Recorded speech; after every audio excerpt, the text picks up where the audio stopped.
A gente vai fazer a nossa última sessão de hoje.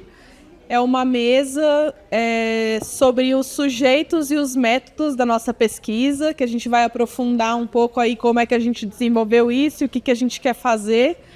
A Tica fez uma pergunta aqui agora há pouco sobre o que é que a gente está pensando nesse pós-pesquisa, que não é uma resposta que está pronta, mas talvez a gente vai começar a responder ela agora e vai terminar a responder ela amanhã. Então, eu queria chamar para estar aqui comigo a Dalila Calisto, do MAB, Movimentos Atingidos por Barragem.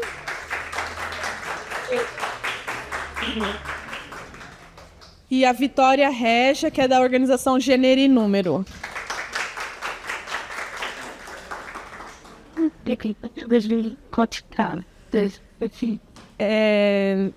Como eu falei, a gente fez aí um modo um pouco híbrido, né, na pesquisa. A gente teve um formulário virtual que foi amplamente divulgado a partir das nossas redes e a gente teve também um formulário, né, um questionário que a gente aplicou presencial. Então, a gente formou as aplicadoras, a gente fez uma conversa e elas foram, nos seus territórios de atuação, conversar com as mulheres que não responderiam a pesquisa no formato virtual. E daí, para isso, a gente acionou as nossas redes, né, não só para ajudar a gente a divulgar o questionário virtual, mas também a contribuir com essa aplicação presencial. E daí, somando tudo, né, todas as respostas que a gente teve virtuais e presenciais, que foram um pouco mais de 2.200, 2.100 respostas, agora não vou saber o número de cor, pelo menos entre 500 e 600 foram só das companheiras do MAB, dos movimentos atingidos por barragens, o que é um número, assim, para a gente foi muito significativo. Rapidamente, elas mobilizaram toda a rede do MAB, a partir, né, da organização de mulheres, e foi super bacana para a gente, porque chegou em muitos territórios, em muitas mulheres que a gente não alcançaria, e acho que foi uma aliança muito feliz e muito potente nossa. E daí a gente convidou a Dalila a estar aqui hoje para compartilhar com a gente um pouco o que o MAB tem a ver com isso, né? Por que vocês se interessaram nessa pesquisa? Como é que vocês se organizaram? Como vocês acham que essa pesquisa vai contribuir para o MAB? E onde que se encaixa esse debate sobre cuidado na agenda do movimento dos atingidos por barragens e das emergências climáticas? E junto com isso, eu acho que primeiro a Dalila e depois a Vitória, mas junto com isso a Vitória vai contribuir, falando um pouco do acúmulo que elas têm lá na Gênero e Número, de como é que a gente transforma os dados num instrumento de incidência política. Então, a gente pensar um pouco no como e no porquê que a gente está fazendo essa pesquisa, como é que a gente fez esse processo, né, de coleta, de análise de dados, e o que a gente acha que vai fazer com eles. E daí a Vitória, que é uma comunicadora, vai pensar com a gente também como é que um dado vira um instrumento, né, de incidência política, tanto, né, para compartilhar e para fortalecer aí as nossas organizações. Eu queria agradecer muito a presença de vocês e, Dalila, eu queria agradecer no seu nome o MAB, assim, por essa aliança tão importante para a gente. Vou passar a palavra para você, acho que você compartilha com a gente um pouco como tem sido isso para você e para vocês. Então, boa tarde, companheiras. Primeiro, acho que agradecer e parabenizar a SOF e a Marcha Mundial de Mulheres pela realização dessa pesquisa tão importante, né, nesse momento que a gente está vivendo no nosso país, os desafios colocados para a luta das mulheres, né? Então, parabenizar pela pesquisa, pela realização desse trabalho, né? Agradecer pelo convite e também pela oportunidade, né, de nós do MAB, das mulheres atingidas, ter tido a chance de participar, né, da construção, assim, da pesquisa, né, assim como outras organizações também. E aí, já, assim, pensando, né, nisso que a Bia traz, O que nós, o movimento dos atingidos por barragens, tem a ver com essa discussão da política de cuidados, né? Com essa pesquisa em relação a isso, né? E aí vou trazer alguns elementos, né, disso e também como foi que a gente realizou, como foi que se deu a nossa participação da pesquisa, né, com a base e tal, como foi que se deu esse processo. Primeiro, assim, para responder essa pergunta, o que tem a ver o MAB, né, as mulheres atingidas, com esse debate da política de cuidados? A gente tem que olhar, assim, nos últimos anos, o que nós temos vivenciado no nosso país, né? Nos últimos anos, principalmente nos últimos 10 anos, há um aumento significativo de eventos climáticos que estão ocorrendo em várias regiões do nosso país, né? Seja aqui no Sudeste, no Sul, que a gente viu aí as maiores enchentes, né? Toda essa situação. Na Amazônia, com as maiores secas, né? No Nordeste também, com situações de enchentes, enfim, né? Além da situação de rompimentos de barragem, que tem crescido muito nos últimos 10 anos, né? E toda essa situação, como eu já disse, atinge várias regiões do país, né? Não está localizada em um único território. E isso, quando a gente fala, né, dos desastres climáticos, dos eventos climáticos, né, a gente tem que perceber que os desastres climáticos, assim como a construção de barragem, o rompimento de barragem no nosso país, eles acentuam de forma significativa as desigualdades, né? E nisso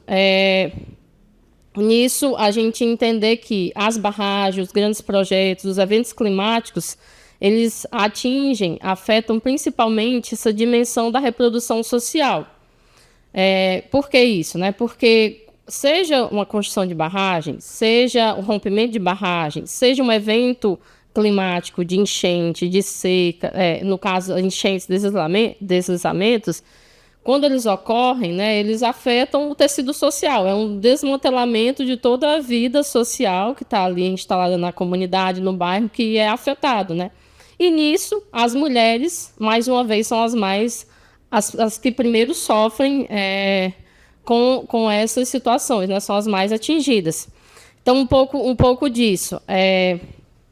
E aí, qual a situação que nós estamos, como eu falei no início, né? Nós estamos vivenciando, considerando que esses eventos climáticos, a implementação dos grandes projetos, né, das barragens, tudo isso afetam essa dimensão da reprodução social e que isso tem muito a ver com a questão do trabalho do cuidado, né, porque né, quando há esses casos, essas situações, você vai ver um adoecimento físico, emocional, mental das pessoas, então vai exigir, principalmente das mulheres que historicamente têm essa tarefa, um aumento desse trabalho do cuidado, toda essa carga emocional, que pensar uma região onde se constrói barragens, né, onde há todo aquele território modificado, chegam 10 mil trabalhadores, pensar quando o hidrelétrico está sendo construído, toda a pressão social, as tensões sociais, os conflitos que se estabelecem ali naquele local, né? O aumento das violências, inclusive contra as mulheres, da violência doméstica, dos casos de estupro, né? Todas essas dimensões, todos os problemas que são gerados, esses conflitos, essas tensões, e toda essa carga emocional que a gente falava, né? Que as mulheres relatam como um dos trabalhos do cuidado, né? Que é necessário, que elas são demandadas. Quando nós estamos vivendo situações como essa, de construção de barragem, de um rompimento de uma barragem, né? Imagina todos os conflitos, as tensões, isso vai... tanto ocorre esse desmantelamento da vida social, como esses problemas, conflitos sociais, vão atingir numa dimensão enorme, né? E vão afetar muito, tem muita relação com essa questão da política de cuidados, né? Porque a mulher quem é o sujeito que vai assumir muitas vezes esses trabalhos, né? Toda essa carga. E aí, nisso, no MAB, nós estamos vivendo, com esse aumento significativo dos casos, dos eventos climáticos que a gente está vivendo de norte a sul do país nos últimos anos, nós estamos vivendo no MAB, né, o que a gente está chamando de ampliação do sujeito atingido. Então, hoje no Brasil, o sujeito atingido, a sujeita atingida, não é mais só o da barragem, o atingido por barragem lá do interior ou de uma cidade, né? Mas o atingido é o atingido pelo rompimento, a atingida, né? Pelos alagamentos, é a atingida pelo deslizamento, né? Todos esses eventos que estão ocorrendo em função da crise climática provocada pelo capital, né? Então, nós estamos vivendo em várias regiões do país essa expansão, essa ampliação dos sujeitos e sujeitas atingidos e isso, inclusive, a expansão da nossa atuação, né, organizativa, política, em várias regiões. É no Sul, é no Sudeste, é na Amazônia, no Nordeste, né? E daí, inclusive, a necessidade de atualizar o conceito de atingido, do que é ser atingido e atingida, né? Olhando para essas realidades. Então, com relação às mulheres, como eu falei, que nessas situações, seja de barragem, seja de rompimento, e mesmo dos eventos climáticos, são as mais atingidas, são as que mais sofrem esses impactos, né? Sociais, econômicos, todos esses impactos, né? Ocorrem em função desses eventos, dessas grandes obras. Então, com relação às mulheres atingidas, desde 2011 que nós do MAB tem se desafiado a sistematizar quais são as violações de direitos humanos que as mulheres sofrem, entendendo que elas sofrem as violações, elas sofrem de maneira muito maior, né, desproporcional com relação aos homens, né? Então, foi publicado um relatório, na época, pelo Conselho Nacional de Direitos Humanos, na época era o Conselho de Defesa dos Direitos da Pessoa Humana, que vai trazer essas violações, né? E aí, a partir desse relatório, a gente foi se desafiando no MAB a sistematizar as violações de direitos humanos na vida das mulheres. Fomos construindo alguns eixos, né? Que envolve o mundo do trabalho, a atuação política, a relação com as empresas, olhando para esses eixos e vendo as dimensões que, como na vida, isso afeta muito mais as mulheres, olhando a partir desses eixos, né? A questão dos direitos sexuais e reprodutivos, da convivência familiar e comunitária, né? E agora a gente está, inclusive, olhando para essa atualização do conceito de atingido, como é que a gente olha para esses eixos e atualiza também, olhando para as atingidas pela crise climática, se permanece esses eixos, se é preciso, se mantém, porque as violações são muito parecidas, né? Numa situação de barragem, numa situação de eventos climáticos, mas se há algum eixo novo, né, o que é preciso atualizar e tal, do ponto de vista das violações, né?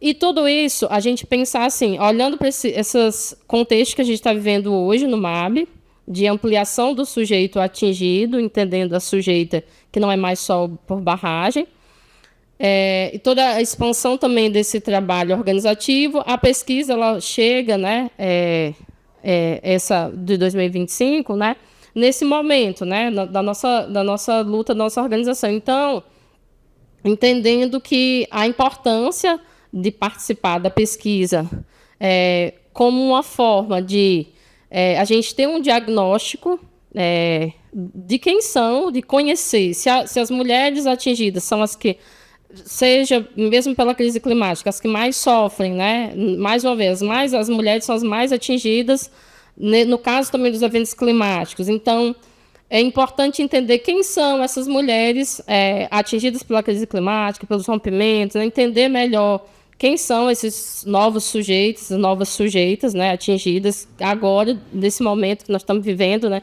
que estão se organizando, né, no MAB, né, na luta, seja na Zona Leste de São Paulo, seja lá no Vale do Taquari, no Rio Grande do Sul, no Arroio do Meio, na Baixada Fluminense, no Rio de Janeiro, nessas regiões onde estão acontecendo, né, esses eventos climáticos. Então, a pesquisa ela nos dá vem como esse instrumento, né, para tanto contribuir com o processo de diagnóstico de quem são as mulheres atingidas, o perfil, conhecer quem são essas mulheres, né? Tudo isso que a gente falava, né? Ter isso sistematizado, entender as dinâmicas de vida, né? Como a sobrecarga do trabalho e do cuidado acontece, né, na vida dessas mulheres atingidas, entendendo toda essa dimensão do que é ser atingida, né, por essas situações. Um outro ponto é a possibilidade, ao conhecer, a ser uma forma, a ser um instrumento que vai possibilitar a gente ir construindo diagnóstico, isso vai servir para a luta, né? Para a gente qualificar as nossas pautas. Nós estamos também no momento, enquanto MAB, né, de qualificar as nossas pautas e como, junto ao governo federal, como a gente avança nisso. Nós tivemos, em 2023, aprovada a Política Nacional de Direitos das Populações Atingidas, né? Ainda estamos nesse passo buscando regulamentar. Então, como é que a gente avança na qualificação das nossas pautas, né? Do movimento? Então, acho que a pesquisa vem também para contribuir com isso, né? Nesse sentido, de pensar na luta, né? Em transformar esse processo na luta.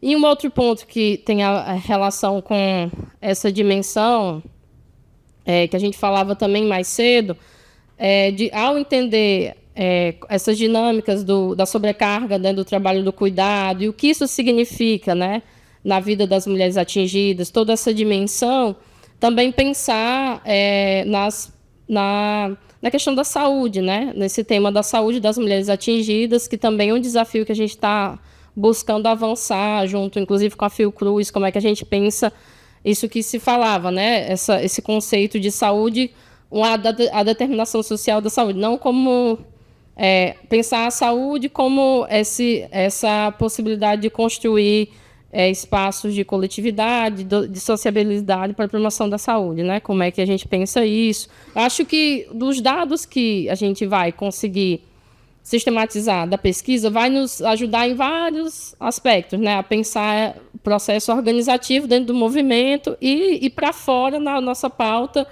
política, né, e tal. E aí, para fechar, como a gente foi realizando, né? Isso que a Bia já trouxe, né? Nós conseguimos ter uma participação de entre 500 e 600 mulheres atingidas de 10 estados do Brasil na pesquisa. E aí foi algo muito interessante, porque a gente tinha ali 15 dias, era o prazo, já estava, né, próximo prazo final, mas a gente fez um plano, né, um planinho com metas, olhando para a realidade de cada estado. Então, o que era possível de números de participação, vários estados, inclusive, conseguiram envolver mais gente do que o que a gente tinha pensado inicialmente. Nós temos um coletivo nacional de mulheres que se reúne de forma periódica, então a gente reuniu esse coletivo de forma virtual, pelo menos uma mulher de cada estado.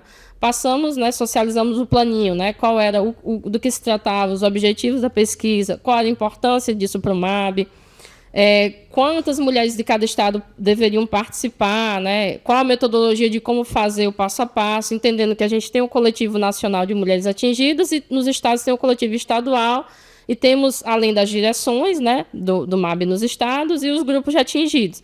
Então, a gente pensou isso e orientou que fosse uma participação dentro, assim, vamos participar da pesquisa, mas dentro do nosso método organizativo, não é aquela ideia, tá aí o link e quem puder participe. Não, a gente fez um planinho organizativo dentro dos nossos, as estruturas organizativas que a gente tem, né, dos coletivos, então que deveria ser uma tarefa, né, coletiva, que deveria cada estado seguir.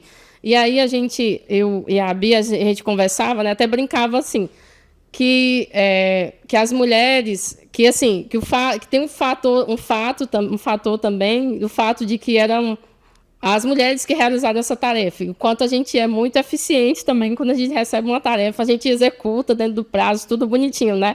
E, de fato, isso é uma realidade também, porque a gente tem vivido no MAB nos últimos anos também um aumento significativo do número de mulheres que elas são as mais ativas, são as principais vítimas, mas elas se colocam como protagonistas hoje da luta das populações atingidas por barragem hoje, né? Então, elas são maiorias nos espaços de coordenação nacional, de direção dos grupos, são elas que organizam, né, as redes, né, de sociabilidade.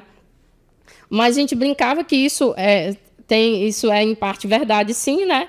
Mas não foi só isso, né? No fato de ser as mulheres, mas porque estava aliado a isso uma intencionalidade, um método organizativo de como fazer, de como chegar e qual resultado deveríamos coletivamente alcançar. Então, a gente seguiu, né, esse caminho e tivemos uma boa participação do MAB. E as mulheres, algumas dificuldades que a gente pensava, né, que poderia ter de entender os conceitos, isso não encontramos, em maioria, essas dificuldades, e, pelo contrário, as mulheres se sentiram participantes da pesquisa, elas se reconheceram naquele tema, naquela pergunta, naquele debate que estava sendo provocado, elas se reconheceram, né, se reconheceram, de fato, nas discussões, né, então foi algo muito, muito positivo, né. Isso.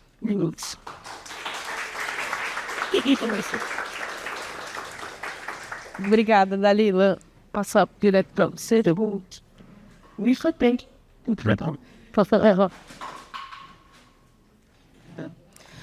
Gente, boa tarde a todas as mulheres e pessoas aqui presentes. Queria começar falando, só reafirmando a alegria, né, da gente estar aqui no lançamento da Sem Parar 2025. É muito bom quando a gente consegue chegar nesse momento, né, depois de uma construção de muito tempo, que começou lá em 2020 e que a gente deu continuidade esse ano.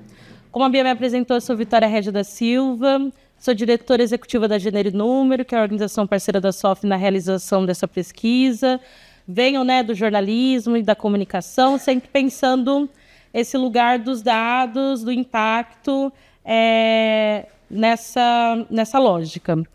É muito bom estar aqui também, junto com organizações, militantes, pesquisadoras e gestoras que estão há muitos anos, né, construindo conhecimento comprometido com a vida das mulheres brasileiras.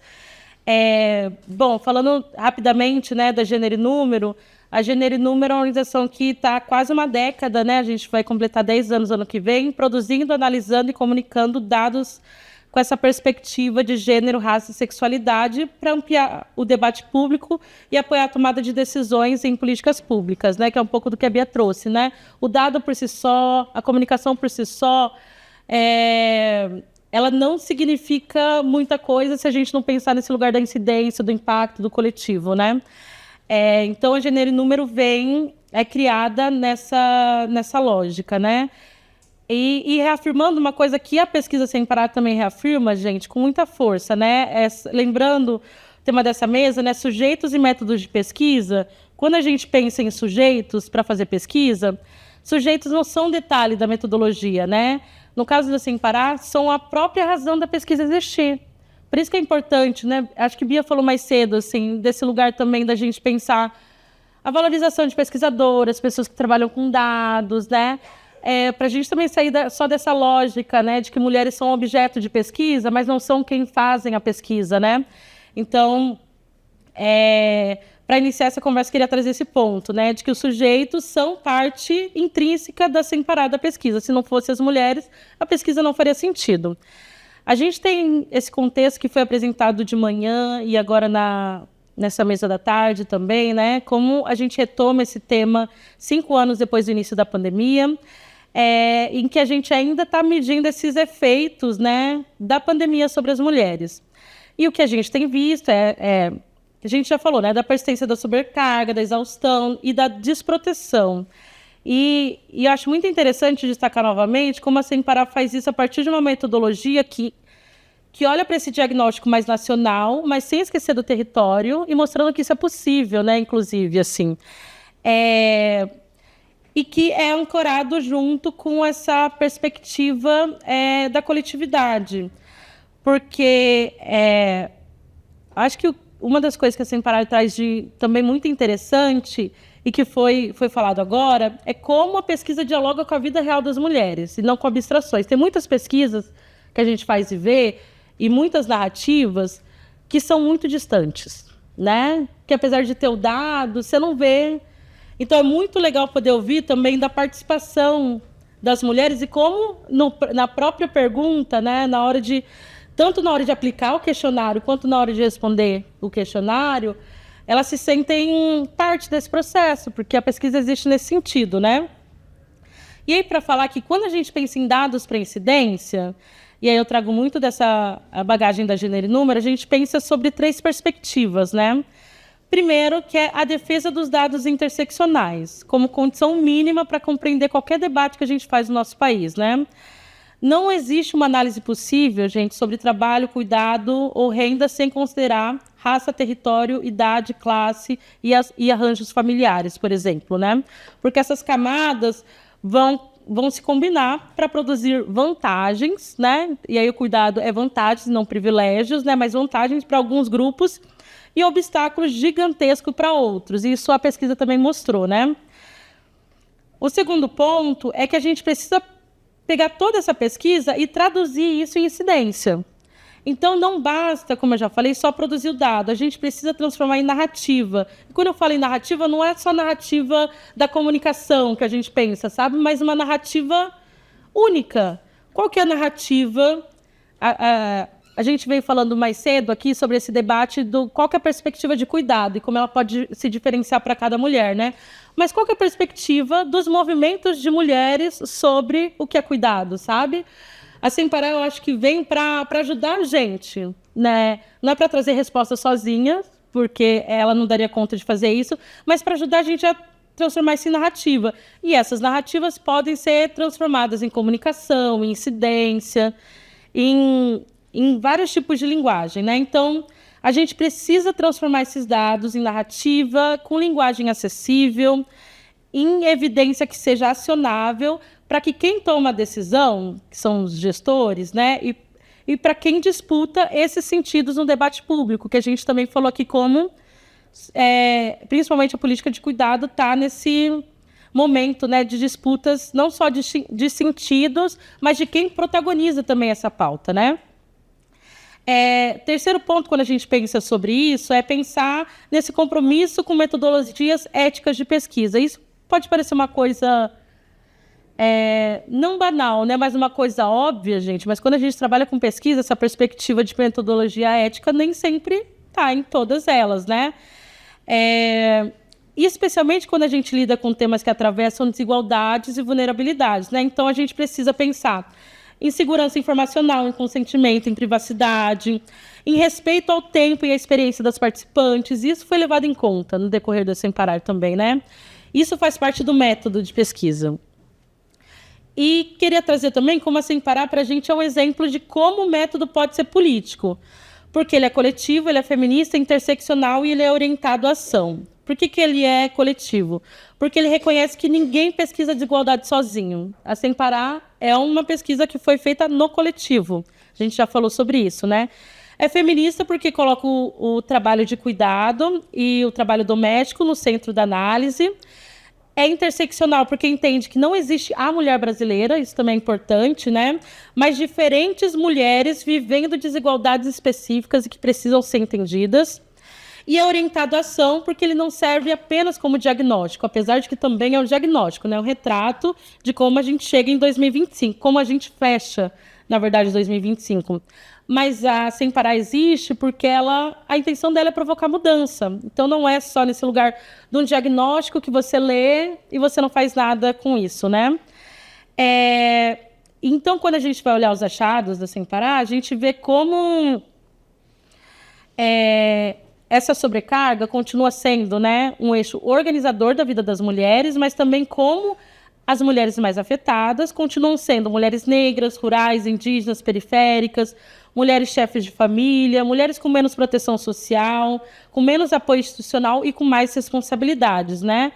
Ou seja, o sujeito da pesquisa não é a mulher, mas as mulheres que ao mesmo tempo que o nosso país insiste em colocar essas mulheres na linha de frente para resolver todos os problemas, né, elas são também as que estão nas últimas posições dos acessos a direitos. E aí, eu trago todo esse contexto porque o objetivo, a forma como a gente faz a pesquisa, é muito importante para a gente pensar depois na incidência. Porque, como eu falei, a pesquisa produz dados, mas quem transforma a sociedade é a sociedade organizada, né? Então, a pesquisa, como eu falei, por si só, ela não dá conta disso. Por isso que pesquisas são ferramentas estratégicas para quem formula políticas públicas, para quem disputa orçamento, como a gente falou mais cedo, para quem luta por cuidado, como direito, e por condições dignas de trabalho. E é por isso que a Bia mostrou mais cedo, né? A gente tem o portal da Sem Parar, em que tem os dados, relatórios, microdados, tem as entrevistas e artigos. Inclusive, nos próximos dias a gente vai ter mais uma entrevista, vai ter uma reportagem também. Então, a nossa ideia também, né, é continuar. Vai ter uma alimentação também do portal, né? Dialogando. E aí, como a Bia apresentou mais cedo, as entrevistas, os artigos, tudo isso já foi esse lugar de tirar o dado desse lugar duro dele, né, e trazer para o cotidiano e para a realidade das mulheres, né? Quando a gente faz a entrevista, que está lá a sua entrevista também, né, falando sobre esse contexto. Quando a gente tem artigos, a gente traz para essa materialidade, né? E eu acho que o esforço que a gente fez também, pensando na parte de comunicação, como vocês podem ter visto, acho que, não sei se Nath falou isso mais cedo, né? Mas não foi a Tica que falou da questão das visualizações, né? Quando a gente pensa em incidência, a gente tem que sempre pensar em adaptação de linguagem, em linguagem acessível, né? Quando a gente vai pensar os gráficos, o portal da Sem Parar, vocês podem ver que é um portal muito visual. E por que ele é tão visual, né? Por que a gente quer destacar os dados e trazer menos textos, né? Porque a gente quer que qualquer pessoa possa acessar esses dados e usar esses dados, gente. Não é só quem está organizado em movimentos e organizações, não é só para pesquisadoras, não é só para gestoras, é para, inclusive, para esse grupo de mulheres que a gente não conseguiu atingir na hora de coletar os dados também, né? Como a gente falou mais cedo. Então, quando a gente pensa em dado para incidência, a gente tem que pensar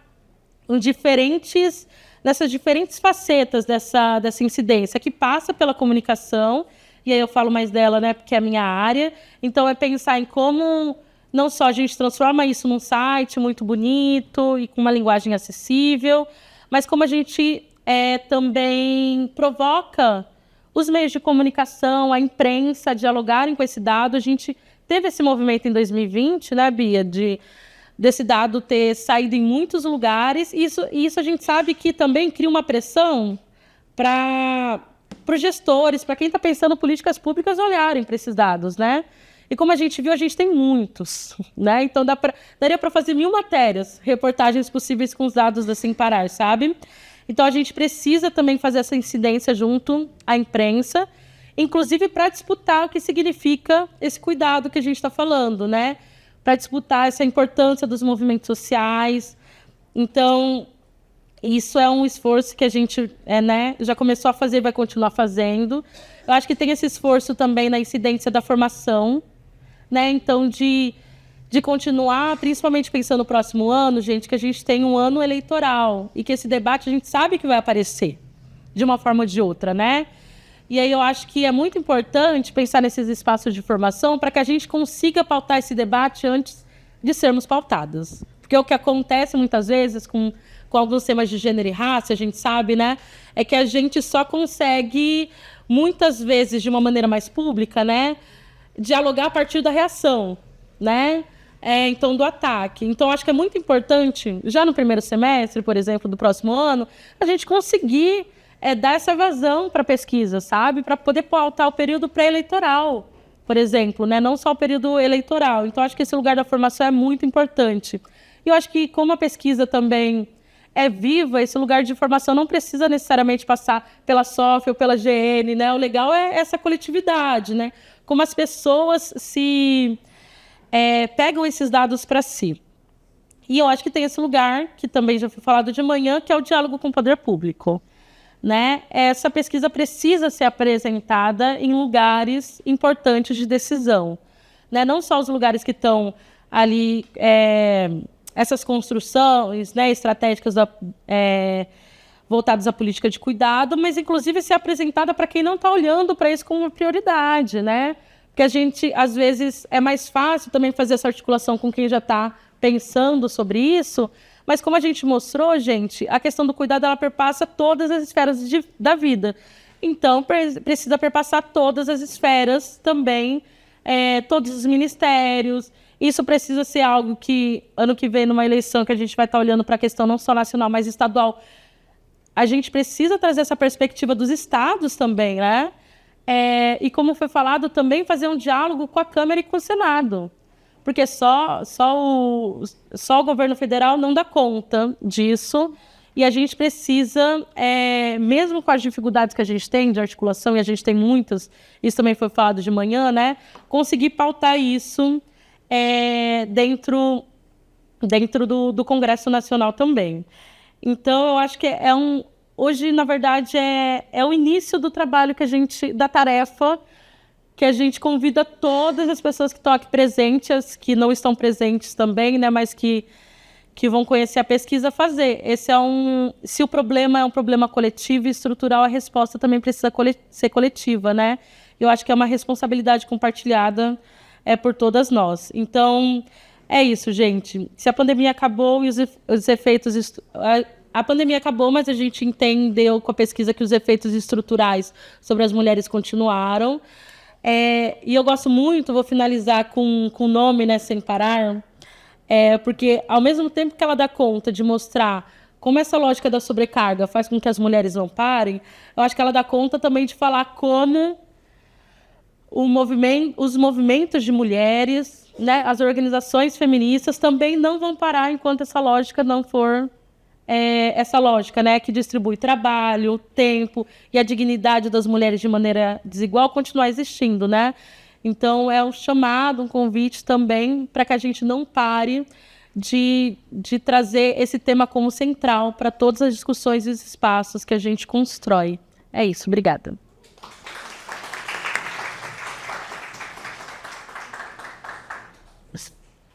Obrigada, companheiras. Acho que de forma bem complementar a gente conseguiu pensar como, por quê e o que a gente vai fazer, né? O que a gente fez, o que a gente vai fazer. E daí a gente tem 20 minutinhos aqui e eu queria saber se tem alguém querendo fazer alguma intervenção, pergunta, comentário. Venha. Como a gente está gravando e daí tem o áudio e a imagem, daí eu vou pedir para vir aqui na frente. Você se apresenta? Olá a todas as pessoas, meu nome é Clarice, sou professora da Unilab, lá no campus dos Malês, militante da marcha, dos movimentos. Não só para agradecer, né, e parabenizar mesmo a iniciativa da pesquisa, né, que eu acho que ela tem assim, uma importância grande para nós, principalmente porque ela consegue colocar em dados, em números, né, aquelas realidades que a gente já consegue visualizar no nosso campo político, quando a gente está nos territórios, quando a gente está, né, mobilizadas. Então, essa coisa do cansaço, enfim, do sobretrabalho das mulheres, ao mesmo tempo também essa coisa do suporte emocional. Fiquei pensando várias coisas do que foram apresentados dos dados hoje, que é bom da gente ir fervilhando a cabeça, né? Mas, assim, como essa discussão da metodologia, que eu fiquei pensando também que a marcha sempre foi um movimento que olhou muito criticamente a como que o mercado se organiza as mulheres, né? Organizar a nossa vida. E o mercado sempre foi muito assim, efetivo em construir dados e diagnósticos sobre as pessoas para poder criar soluções para aqueles problemas que já estavam ali na sociedade. Assim, eles são muito rápidos com isso, né? Então, quando a gente está diagnosticando alguma coisa, já tem produtos vários e respostas e discursos sobre quais são os problemas nossos da nossa sociedade. E, ao mesmo tempo, a gente fica com esse desafio de tentar construir outra base de conhecimento, que seja coletiva, que seja orientada para a luta política. E aí fiquei pensando, né, como que a gente pensa essas metodologias mesmo de pesquisa, pensando inclusive que hoje a gente também vive num contexto de uma certa coisa que os dados vão salvar o mundo, né? Quanto mais controle sobre os dados, mais riqueza as pessoas produzem. E, ao mesmo tempo, da gente produzir reflexão sobre as metodologias que a gente usa para as pesquisas, né? E aí fiquei pensando, né, a apropriação que o MAB fez e dos movimentos, o quanto isso é importante, né?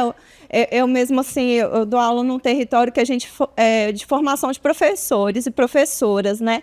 E lá a gente tem uma disciplina que chama Planejamento e Análise de Dados. Então, a gente faz assim, uma roda com os quilombolas, com os alunos africanos, né? A gente fica pensando por que os dados, em alguns países, eles têm muita dificuldade de produzir dados públicos, né?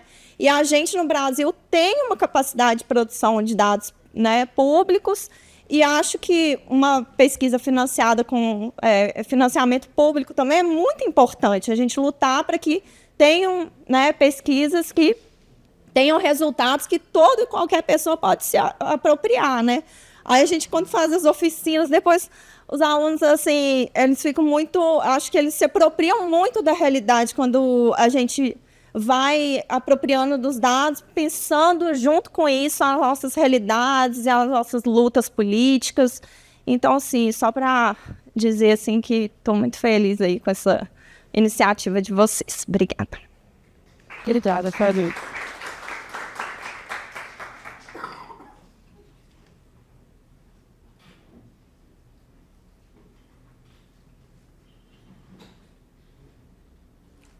Vou deixar um silêncio constrangedor para ver se alguém se anima a falar. Se deixar, eu vou falando, mas é melhor abrir um espaço aqui. Quem quiser se sentir à vontade para dar sua contribuição.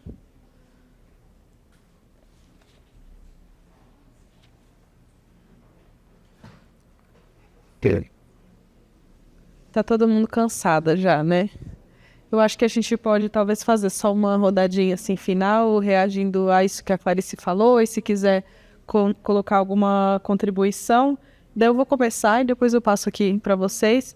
Só falar que essa última coisa que a Clarice colocou aqui, né, da pesquisa com financiamento público e realizada de uma forma coletiva, de uma forma que as pessoas que estão envolvidas na pesquisa se apropriam do motivo, do objetivo, mas também da forma como conduzir ela, né? Eu acho que isso é um desafio. Eu acho que fazer as coisas coletivamente coloca um outro tempo também. E daí eu acho que sim, a gente tem prazos, né? A gente tem prazos não só para prestação de contas, mas também porque tem a ver com a agenda dos movimentos sociais, e daí é Marcha das Mulheres Negras e 8 de março, e como é que a gente lança um negócio aqui que vai subsidiar um outro processo ali, e a COP no meio de tudo. Então a gente tem também esses tempos, mas a gente tem essa vontade de conseguir também entregar, né? Tipo assim, a gente fez a pesquisa, a gente coletou as entrevistas e daí isso precisa voltar, mas se a gente tivesse mais tempo e mais dinheiro, como a Natália colocou antes, acho que a gente teria outras iniciativas também. A gente teve, né, até a gente chegar nessa metodologia que a gente está aqui hoje, muitas ideias de fazer grupos focais e conseguir ter uma dimensão um pouco mais qualitativa. Dessa vez a gente não conseguiu, a dimensão qualitativa ficou naquela pergunta aberta que a gente falou agora há pouco, mas eu acho que a gente tinha vontade de conseguir aprofundando esses outros caminhos, assim. Acho que a parceria com os movimentos sociais também contribui muito para isso, porque daí vai abrindo novas portas, né, que agora a gente vai mergulhar. Então, como eu falei no começo, os dados que estão aqui são esse primeiro esforço de análise com o conjunto de dados que foi coletado de maneira virtual. Mas a gente tem um próximo passo que está aí na nossa tarefa de coisas a fazer para o início do ano que vem, de conseguir olhar só para essas mulheres do MAB, e daí, da forma como a gente fez, a gente cria um filtro, e daí para a gente conseguir mergulhar nisso e talvez conseguir fazer uma comparação entre assim, as mulheres do MAB e as mulheres brasileiras. Então está na nossa lista de tarefas que a gente vai ainda desenvolver e de alguma forma também construir esses outros espaços. Então acho que isso aqui é só o primeiro passo, assim, né, do que a gente espera ainda construir coletivamente, e daí talvez com um pouco mais de tempo ou com um tempo mais adequado à realidade da vida, né? Que precisa de tempo para germinar, que precisa de tempo para florescer, para assentar. Enfim, vamos seguindo ainda a forma como a gente consegue, mas também da forma como a gente quer, né? Acho que é esse equilíbrio sempre. Eu acho que bem rápido, né? primeiro, também parabenizar a Gênero e Número, né, pela sistematização dos dados e por todo o trabalho, né, político que tem feito, que é muito interessante. E eu acho que isso que a Clarice fala, só reafirmar que, assim, eu acho que há um potencial muito grande nessa aliança, né, entre pesquisa militante, pesquisa científica com metodologia feminista, com isso que a companheira traz, né, com esse olhar da interseccionalidade, e olhar assim, da ciência, né, essa aliança entre a ciência e os movimentos sociais, né, para a produção de conhecimento, né, de outra visão, de um outro conhecimento, né. Eu acho que há um potencial muito grande nisso. Se a gente olhar para várias experiências, né, de pesquisa que já foi desenvolvida entre as universidades, né, esses grupos assim, e os movimentos sociais, há um potencial enorme, né? Tanto de produção de conhecimento, né, com uma visão, né, mais crítica, mais integrada, mais social, mas também como do ponto de vista de metodologia, mas de possibilidades, né, de caminhos que vão se abrindo. Então, acho que só reafirmar isso, né, o potencial. E eu acho que essa edição, né, essa pesquisa também é um exemplo disso, né, da potencialidade que há quando junta os movimentos sociais, né, com essa metodologia feminista e as organizações, e a universidade e a ciência, né, de modo geral, assim, tudo que a gente pode fazer, não só de construção de dados, mas de como pensar a ação política, né, disso. É isso.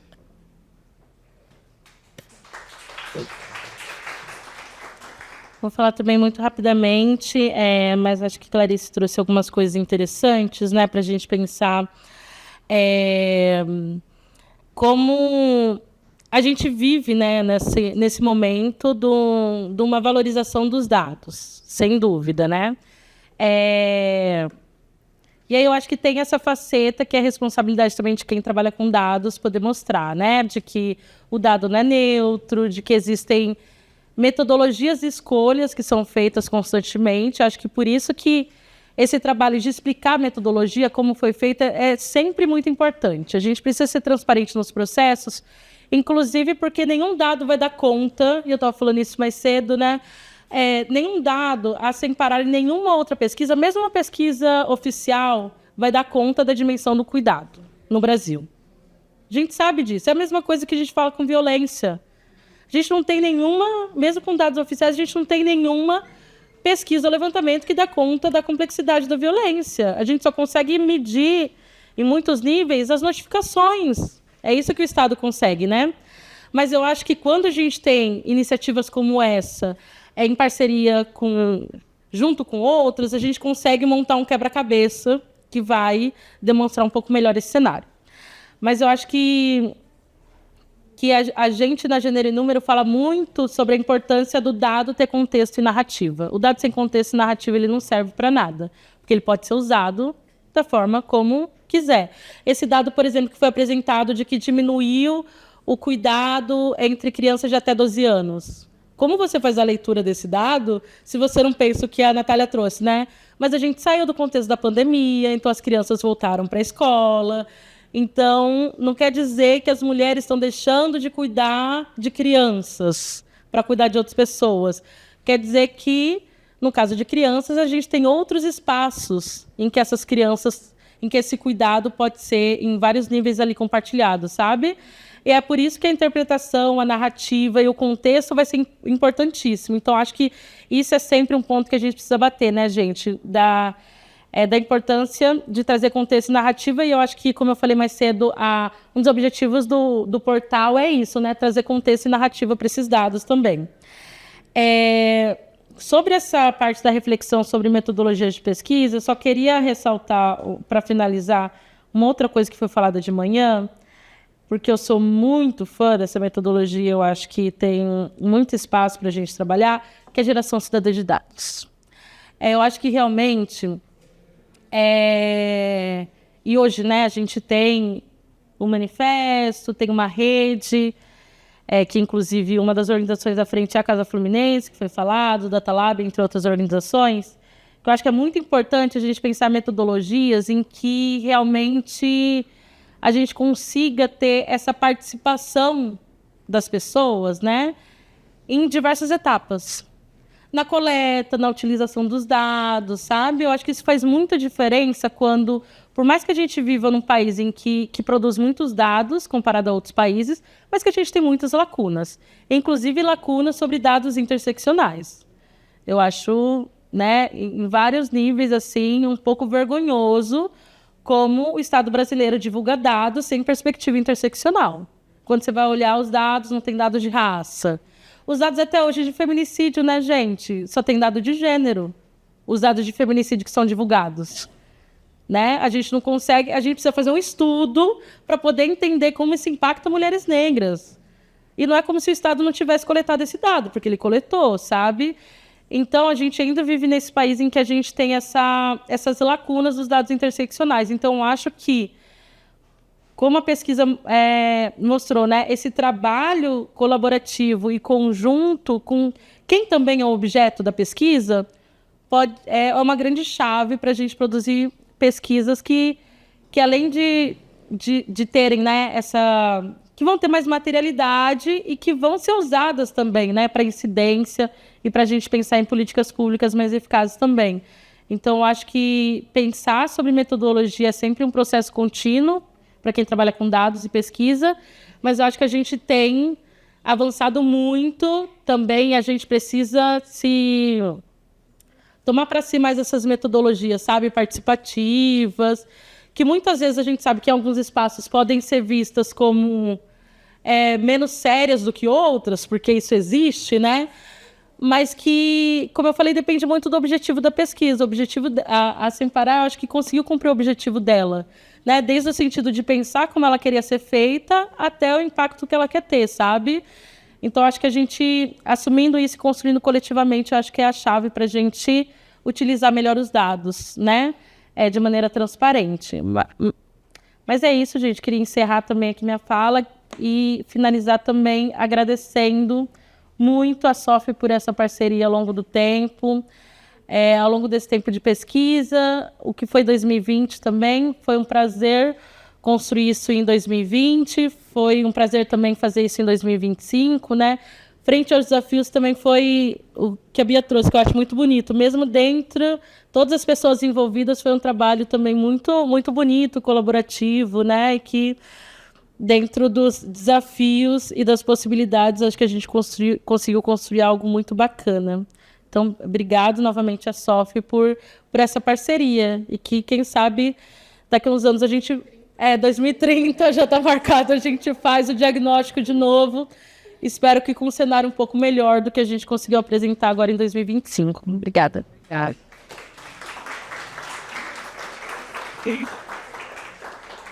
Obrigada, companheiras. Acho que foi bem bacana a contribuição dessa mesa para a gente pensar a metodologia, né? Como é que a gente está fazendo, por que a gente está fazendo, onde a gente quer chegar.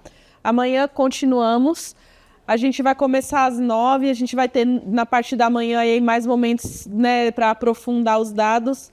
Vai ser aqui no Sindicato dos Bancários, mas não é neste auditório, é no auditório azul, que fica descendo mais um lance de escadas ali. E daí, então, de manhã a gente tem as oficinas e à tarde a gente tem mais uma mesa, encerrando um pouco, né, de tudo isso que a gente conversou, como é que a gente elabora aí o Plano Nacional de Cuidados, em diálogo com outras pesquisas que estão olhando aí para as mulheres brasileiras e gênero. Então, queria agradecer muito a presença de vocês, falar que quem não assinou a lista, por favor, assine a lista de presença e a gente se vê amanhã. Obrigada.